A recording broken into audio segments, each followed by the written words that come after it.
No us heu imaginat mai la relació que pot tindre la història d'un glaçó a la història d'un desamor? Doncs ara, amb aquest poema, us ho explico.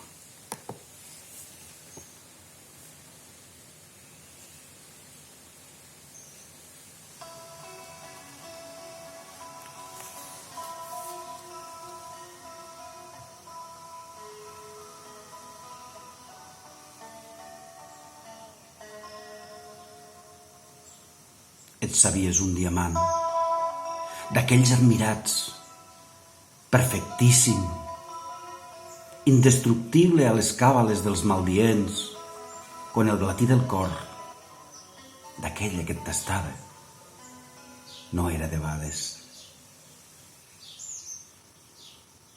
Però et va quixalar com una hiena famolenca en esgotar-se-li la carronya, arraconada per a les nits d'abstinència.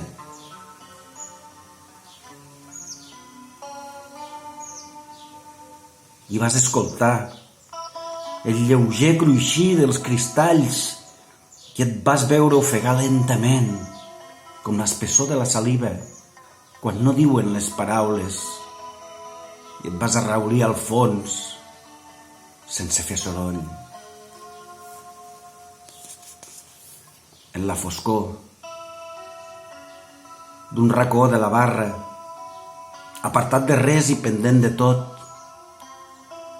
ignorat, jeus presoner d'un got de tub buit i solitari i transparent.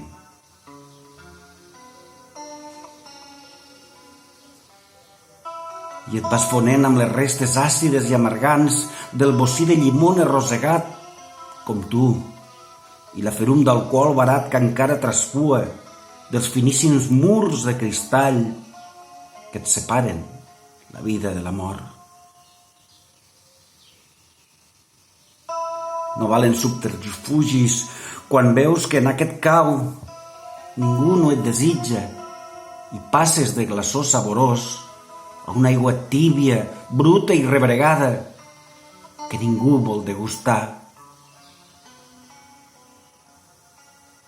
I fins i tot, abans d'esgotar-se la nit, un o altre apagarà una borilla macerada amb la nicotina de ser xuclada fins a les entranyes i t'aviarà, ignorant el que una nit va ser, per l'obscur forat de l'aigüera.